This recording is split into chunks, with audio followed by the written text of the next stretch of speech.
Hello ফ্রেন্ডসরা, আরও একবার তোমাদেরকে আরএনএচ এডুকেশনে স্বাগত। তো আজকে যে বিষয়টি আমি এখানে নিয়ে আসবো সেটি হচ্ছে আমরা সংবিধান শিখবো একটু সম্পূর্ণ বাংলায়, সকলের যাতে বোঝা সম্ভব হয় ঠিক সেভাবে একেবারে সহজ কথা আমরা একটুখানি ভারতের সংবিধান শিখবো। আজ থেকে আমি এটা শুরু করছি এবং ইচ্ছে আছে এটিকে আমি সম্পূর্ণ কন্টিনিউ করব পুরো শেষ অবধি, আমার সঙ্গে থেকো। তো আগে আমরা জানবো হচ্ছে সংবিধানটা বলবো আমরা কাকে, ঠিক আছে? তো যে কোনো রাষ্ট্র যে সমস্ত নিয়ম এবং শর্তের ভিত্তিতে শাসিত হয় সেই নিয়মগুলোকে আমরা এক কথায় বলবো হচ্ছে তার যে সংকলন, সেই নিয়মের সংকলন, তাকে আমরা এক কথায় বলবো হচ্ছে সংবিধান। এবার আমাদের যে ভারতবর্ষের সংবিধান সেটি হচ্ছে আয়তনে বৃহত্তম সংবিধান। ভারতের সংবিধান হচ্ছে আয়তনে বৃহত্তম সংবিধান। আর সংবিধান গৃহীত হয়েছিল কোন সময়? 26শে নভেম্বর 1949 সালে। আর এতে সেই সময় ছিল 22টি পার্ট ছিল, আর 395টি অনুচ্ছেদ ছিল, আর ছিল 8টি তফসিল। এগুলো কিন্তু অবশ্যই খেয়াল করে রাখবে। সংবিধানটি গৃহীত হয়েছিল 26শে নভেম্বর 1949 সালে এবং এতে ছিল 22টি পার্ট, 395টি অনুচ্ছেদ এবং হচ্ছে 8টি তফসিল। এবারে আমরা জানবো হচ্ছে গণপরিষদ কি, যার ইংরেজি নাম হচ্ছে কনস্টিটিউয়েন্ট অ্যাসেম্বলি। ঠিক আছে, এটা কি? তো ভারতীয় সংবিধানটা যে রচনা করেছিল হচ্ছে ভারতের গণপরিষদ। তো গণতান্ত্রিক নিয়ম অনুসারে দেশের শাসন ব্যবস্থা সেই দেশের অধিবাসীদের দ্বারাই নিয়ন্ত্রিত হবে, সেই দেশের। কিন্তু দেশবাসী সকলের পক্ষে সংবিধান লেখার সময় ওতে অংশ নেওয়া সম্ভবপর ছিল না। তাই দেশবাসীর প্রতিনিধি হিসাবে কয়েকজনকে নিয়ে তৈরি করা হয় একটি সংস্থা। এই সংস্থাই দেশের জন্য আর দেশবাসীর জন্য সংবিধান লেখার কাজ শুরু করেছিল। তো এই দেশের জনগণের সাহায্য নিয়ে যারা এগিয়ে আসলেন, যে সমস্ত জনপ্রতিনিধি, ওদের সম্মিলিতভাবে আমরা বলবো হচ্ছে গণপরিষদ। ভারতেও এমন একটি গণপরিষদ গঠিত হয়েছিল এবং এই গণপরিষদই পরবর্তী সময় সংবিধান রচনার কাজ শুরু করেছিল। 1946 সালে ভারতে এসেছিল হচ্ছে ক্যাবিনেট মিশন। এটা আমরা প্রত্যেকেই জানো। 1946 সালে ভারতবর্ষে এসেছিল ক্যাবিনেট মিশন এবং তার প্ল্যানের ভিত্তিতেই গঠিত হয়েছিল ভারতের গণপরিষদ। এর থেকে কিন্তু প্রশ্ন আসে যে গণপরিষদ যে গঠিত হলো তার পেছনে কোন আইনটি ছিল? এটা ছিল হচ্ছে 1946 ক্যাবিনেট মিশন প্ল্যান। এটা ছিল হচ্ছে 1946 ক্যাবিনেট মিশন প্ল্যান। ওকে, তো ক্যাবিনেট মিশন 4টি মূল নীতির উপর ভিত্তি করে এই গণপরিষদের কথা বলেছিল। ক্যাবিনেট মিশন 4টি মূল নীতির উপর ভিত্তি করে এই গণপরিষদ সৃষ্টি করার কথাটি বলেছিল। সেগুলো কি কি ছিল? 1 নাম্বার ছিল হচ্ছে প্রত্যেক প্রদেশ এবং দেশীয় রাজ্য তাদের জনসংখ্যার অনুপাতে প্রতি 10 লক্ষ জনতার জন্য একজন করে গণপরিষদ আসবেন। অর্থাৎ কোন একটি প্রদেশ বা দেশীয় রাজ্যে প্রতি 10 লক্ষ লোকের থেকে একজন করে উঠে আসবেন জনপ্রতিনিধি। ঠিক হয় যে প্রদেশগুলির আসন সংখ্যা হবে 292 এবং দেশীয় রাজ্যগুলির আসন সংখ্যা হবে 93। সেই সময় 1946 সালে ঠিক হয় যে প্রদেশগুলির আসন সংখ্যা হবে 292টি, ইম্পর্টেন্ট এগুলো, আর দেশীয় রাজ্যগুলির আসন সংখ্যা হবে হচ্ছে 93। আর ছিল কি? প্রত্যেক প্রদেশের আসন সংখ্যা সাধারণ, মুসলিম ও শিখ এই 3 সম্প্রদায়ের মধ্যে জনসংখ্যা অনুপাতিক হারে বিভক্ত হবে এবং প্রত্যেক প্রদেশের আসন সংখ্যাগুলো কিন্তু ধর্মের ভিত্তিতে, অর্থাৎ মুসলিম, শিখ এবং সাধারণ এই 3 সংখ্যার মধ্যে কিন্তু বিভক্ত করা হবে। নাম্বার 3 ছিল কি? প্রত্যেক সম্প্রদায়ের সদস্যগণ একক হস্তান্তরযোগ্য সমানুপাতিক ভোটাধিকারের ভিত্তিতে প্রাদেশিক আইনসভাগুলি থেকে নিজ নিজ প্রতিনিধিদের নির্বাচিত করবে, এটাও ছিল। এবং নাম্বার 4 ছিল কি? প্রিন্সলি স্টেটগুলি থেকে প্রতিনিধি মনোনয়নের পদ্ধতি আলাপ আলোচনার মাধ্যমেই স্থির করা হবে। এই ছিল ক্যাবিনেট মিশনের মূল যে প্রস্তাব। এর ভিত্তিতেই তখনকার দিন তৈরি হয় গণপরিষদ। ক্লিয়ার? এবারে আমরা কি দেখব?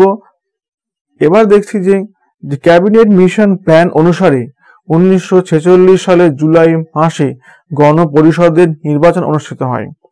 প্রদেশগুলি থেকে নির্বাচিত 292 জন নির্বাচিত প্রতিনিধি এবং প্রিন্সলি স্টেটগুলি থেকে মনোনীত 93 জন প্রতিনিধি নিয়ে সৃষ্টি হয় ভারতের গণপরিষদ। 1946 সালের 9 ডিসেম্বর দিল্লির কনস্টিটিউশন হলে অনুষ্ঠিত হয় গণপরিষদের প্রথম সভা। এটা একটা এমসিকিউ আসে যে গণপরিষদের প্রথম সভা কোথায় এবং কবে অনুষ্ঠিত হয়। 1946 সালের 9 ডিসেম্বর দিল্লির কনস্টিটিউশন হলে অনুষ্ঠিত হয়েছিল। এবার দেখবো যে গণপরিষদ এবং সংবিধান রচনার কিছু ইতিহাস। ঠিক আছে, তো সংবিধান রচনার জন্য গণপরিষদ গঠনের দাবি প্রথম তুলেছিল কোন দল? স্বরাজ দল। সময়টা কি ছিল? 1935 সালে ছিল এটি প্রথম। ক্যাবিনেট মিশন পরিকল্পনার অধীনে গঠিত হয়েছিল গণপরিষদ। এমসিকিউ, এটা অবশ্যই খেয়াল রাখবে। গণপরিষদ গঠনে অংশগ্রহণ করেনি কমিউনিস্ট পার্টি অফ ইন্ডিয়া। এটাও এমসিকিউ। কোন দল গণপরিষদ গঠনে অংশগ্রহণ করেনি? Communist party of India. গণপরিষদের সদস্যরা ছিলেন প্রাদেশিক আইনসভা দ্বারা নির্বাচিত। সময়টা কোন সময় ছিল? 1946 সাল। প্রথমে মুসলিম লীগ গণপরিষদ গঠনে অংশগ্রহণ করেছিল। গণপরিষদের প্রাথমিক সদস্য সংখ্যা ছিল 389। পরে মুসলিম লীগের প্রতিনিধিরা গণপরিষদের সদস্যপদ ত্যাগ করার পর গণপরিষদের সদস্য সংখ্যা হয় 299। তাহলে প্রথমে ছিল কত? 389। পরে মুসলিম লীগের সদস্যরা ত্যাগ করার জন্য সেখানে সংখ্যাটি হয় 299। 389 থেকে হয় 299।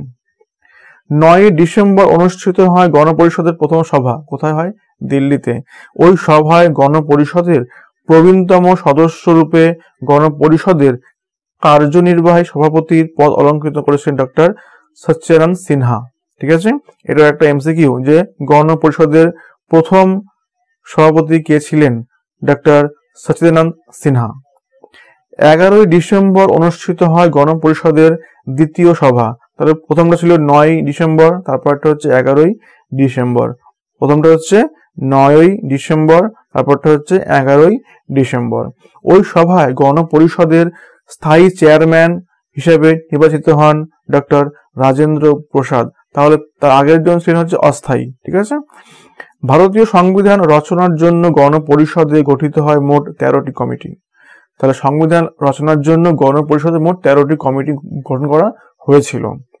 খসড়া কমিটির চেয়ারম্যান ছিলেন ডক্টর বি.আর. আম্বেদকর। তাকে ভারতীয় সংবিধানের স্থপতি বলে মনে করা হয়। খসড়া কমিটিতে চেয়ারম্যান সহ মোট 7 জন সদস্য ছিলেন। তাহলে ড্রাফটিং কমিটিতে ছিলেন মোট 7 জন সদস্য। গণপরিষদের সাংবিধানিক উপদেষ্টা ছিলেন বি.এন. রাও। এমসিকিউ, গণপরিষদের সাংবিধানিক উপদেষ্টা কে ছিলেন? বি.এন. রাও। গণপরিষদে সব সিদ্ধান্ত গৃহীত হয় সর্বসম্মতিক্রমে।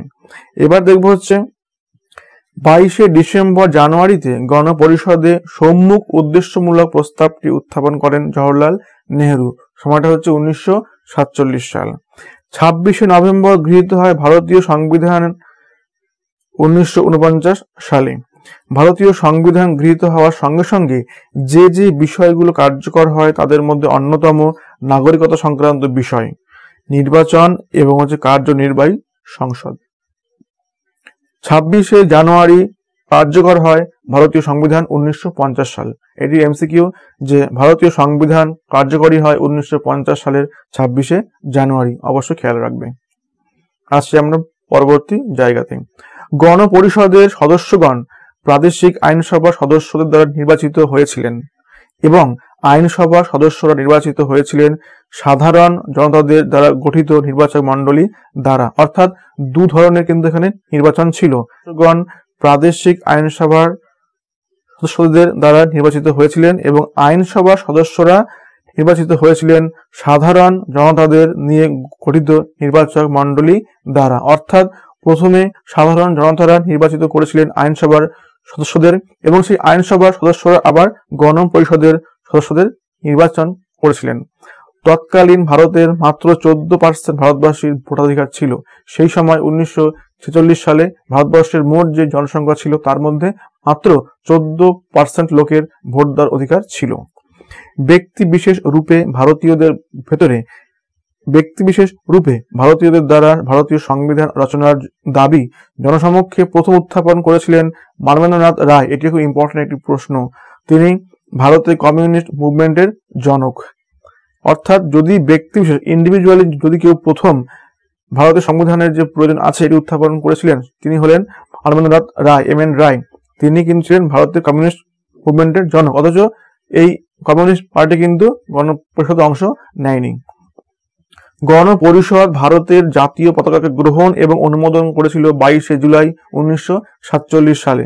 পতাকাটির নকশা তৈরি করেছিলেন পিঙ্গালি ভেঙ্কাইয়া নামক অন্ধ্রপ্রদেশের এক বাসিন্দা। ভীষণ ইম্পর্টেন্ট যে ভারতের জাতীয় পতাকাকে প্রথম গ্রহণ করেছিলেন এবং অনুমোদন করেছিলেন 22শে জুলাই 1947 সাল, এবং পতাকাটির নকশা তৈরি করেছিলেন পিঙ্গলি ভেঙ্কাইয়া নামক অন্ধ্রপ্রদেশের একজন বাসিন্দা। 26শে জানুয়ারি তারিখটিকে ভারতের প্রজাতন্ত্র দিবস হিসাবে নির্বাচন করা হয়। কি জন্য 26শে জানুয়ারি দিনটিকে কি জন্য ভারতের প্রজাতান্ত্রিক দিবস হিসাবে নির্বাচিত করা হয়? 1929 সালে প্রথমে লাহোরে জওহরলাল নেহরু সভাপতিত্বে কংগ্রেসের বার্ষিক অধিবেশনে ভারতের স্বাধীনতা সংগ্রামের লক্ষ্যরূপে স্বায়ত্ত শাসন এর পরিবর্তে পূর্ণ স্বরাজের দাবি গৃহীত হয়। 1929 সালে লাহোর কংগ্রেস এই সিদ্ধান্ত গৃহীত হয় যে ইংরেজ সরকার স্বাধীনতার দিক বা না দিক, পরের বছর থেকে প্রত্যেক বছর 26শে জানুয়ারি দিনটিকে কংগ্রেসের নেতৃত্বে সারা ভারত জুড়ে স্বাধীনতা দিবস রূপে পালন করা হবে। 1930 থেকে 47 সাল পর্যন্ত এই দীর্ঘ সময় প্রত্যেক বছর 26শে জানুয়ারি দিনটিকে ভারতের স্বাধীনতা দিবস রূপে পালন করেছে ভারতের জাতীয় কংগ্রেস। অর্থাৎ 26 সালে কিন্তু অনেক আগে থেকে হয়ে আসছে। 26শে জানুয়ারির এই ঐতিহাসিক গুরুত্বের কথা বিবেচনা করে 1950 সালের ওই দিনটিতেই ভারতীয় সংবিধান কার্যকর করার সিদ্ধান্ত গৃহীত হয়েছিল। অর্থাৎ এই 26শে জানুয়ারি দিনটি কিন্তু হঠাৎ করে উঠে আসে। এর পেছনের যে ইতিহাসটা ছিল সেটা আমরা সংক্ষেপে জানলাম। এবারে আমরা দেখব যে এতক্ষণ আমরা যেগুলো লেখাপড়াগুলো করলাম তার ভেতরে কিছু প্রশ্ন এখানে আছে, দেখবো আমরা এগুলো কতটুকু শিখেছি। তাহলে 1 নম্বর আছে হচ্ছে ভারতীয় সংবিধান চালু হওয়ার সঠিক সাল ও তারিখটি হলো 15 আগস্ট 1947, 24 জুলাই, 20 জানুয়ারি না 26 জানুয়ারি 1950। এটা এসেছিল WBCS এ প্রিলিমে এসেছিল 10 সালে। উত্তরটা হবে অবশ্যই ডি, 26শে জানুয়ারি 1950 সাল। ঠিক তো? নাম্বার বিতে আছে 1946 সালে গণপরিষদের প্রথম সভার সভাপতিত্ব কে করেছিলেন? জওহরলাল নেহেরু, নাকি doctor Rajendra Prasad, doctor BR Ambedkar, নাকি নাম্বার ডি আছে সচিদানন্দ সিনহা? অবশ্যই হবে ডি, প্রথম সভা ছিলেন হচ্ছে ডক্টর সচিদানন্দ সিনহা। একটু আগে আমরা এটা শিখলাম। নাম্বার 3তে আছে যে কাকে ভারতীয় সংবিধানের স্থপতি বলে মনে করা হয়? অবশ্যই হচ্ছে BR আম্বেদকরকে। ঠিক আছে, এটা হবে উত্তর বি। ঠিক তো? যাচ্ছে আমরা নাম্বার 4-এ। ভারতীয় সংবিধান রচনার উদ্দেশ্য গঠিত গণপরিষদের প্রাথমিক সদস্য সংখ্যা কত ছিল? ছিল হচ্ছে 389। ঠিক না? ABCD দেখো ছিল ওটা 389। পরবর্তী সময় যখন নাকি মুসলিম লীগ থেকে ওরা যখন বেরিয়ে যায় তখন তার সংখ্যাটা হয় 299, 299 জন। ঠিক আছে? গণপরিষদের সদস্যরা ছিলেন প্রত্যক্ষভাবে ভারতবর্ষের জনগণ দ্বারা নির্বাচিত না, প্রাদেশিক আইনসভা দ্বারা নির্বাচিত। এটা হবে উত্তর বি হবে। কি জন্য? জনগণরা নির্বাচিত করেছিলেন আইনসভার সদস্যদের, এবং সেই আইনসভার সদস্যরা আবার নির্বাচিত করেছিলেন গণপরিষদের সদস্যদের। ঠিক তো? যাচ্ছি কি আমরা নেক্সট কোশ্চেনে, কোশ্চেন নাম্বার 6। ভারতীয় সংবিধান গৃহীত হয় কোন সময়? 1950 সালের 26শে জানুয়ারি, 1949 সালের 26শে জানুয়ারি, 1949 সালের 26শে নভেম্বর, আর 1949 সালের 31শে ডিসেম্বর। আচ্ছা, গৃহীত কিন্তু হয় 1949 সালের 26শে নভেম্বর। ঠিক তো? 1949 সালের 26শে নভেম্বর। উত্তরটা আমরা আবার দেখে নেবো। নাম্বার 6 এর উত্তরটা এখানে আছে হচ্ছে একটু যাচ্ছে নিচ দিয়ে, 6 আছে হচ্ছে নাম্বার সি, অর্থাৎ 6 নম্বর উত্তর হচ্ছে নাম্বার সি, মানে 1949 সালের 26শে নভেম্বর। এটা হচ্ছে গৃহীত হওয়া। ওকে। নাম্বার 7-এ আছে হচ্ছে কত সালে ভারতবর্ষ প্রজাতান্ত্রিক রাষ্ট্ররূপে আত্মপ্রকাশ করে? অবশ্যই 1950 সালে 26শে জানুয়ারিতে, যেদিন সংবিধানটা অ্যাক্টিভ কার্যকরী হয়। ওকে। নাম্বার 8-এ আছে হচ্ছে কবে অনুষ্ঠিত হয়েছিল গণপরিষদের প্রথম সভা? 1946 সালের, এটা হবে হচ্ছে 1946 সালের 9 ডিসেম্বর। গণপরিষদের প্রথম সভা অনুষ্ঠিত হয় 1946 সালের 9 ডিসেম্বর, মানে উত্তর হবে সি। একবার দেখে নেই 8 নম্বরটা কি হবে। 8 নম্বর হচ্ছে আমার উত্তর, 8 হচ্ছে সি। ওকে। এবার যাবো কি 9 নম্বরে। ভারতের সংবিধান রচনা করেছে ব্রিটিশ পার্লামেন্ট, ভারতের গণপরিষদ, তৎকালীন প্রদেশগুলোর প্রাদেশিক আইনসভার সদস্যগণ, নাকি ভারতের জনগণ? উত্তর হবে হচ্ছে বি, ভারতের গণপরিষদ। ওকে, যাবো আমরা নাম্বার 10-এ। নিম্নলিখিত সময়কালগুলির মধ্যে কোন সময় ভারতীয় সংবিধান রচনার উদ্দেশ্যে গঠিত গণপরিষদ বিতর্কের মাধ্যমে ভারতীয় সংবিধান চূড়ান্ত করে? নিম্নলিখিত সময়কালগুলির মধ্যে কোন সময় ভারতীয় সংবিধান রচনার উদ্দেশ্যে গঠিত গণপরিষদ বিতর্কের মাধ্যমে ভারতীয় সংবিধান চূড়ান্ত করে? বা সময়টা আর কি চেয়েছে? নভেম্বর 46 থেকে নভেম্বর 49, নভেম্বর 47 থেকে নভেম্বর 49, ডিসেম্বর 46 থেকে নভেম্বর 49, ডিসেম্বর 47 থেকে নভেম্বর 49। তো প্রথম সভাটা তো আমার এখানে ছিল 9 ডিসেম্বর 1946, তো আমার এখানে ডিসেম্বর 46 থেকে হওয়া উচিত। ডিসেম্বর 46 থেকে নভেম্বর 49, দেখা যাক উত্তর হচ্ছে সি। নাম্বার 10টা এবার আমরা দেখে নেব উত্তরটা কি আছে। ওকে, 10-এর উত্তরটা হচ্ছে আমার এখানে সি।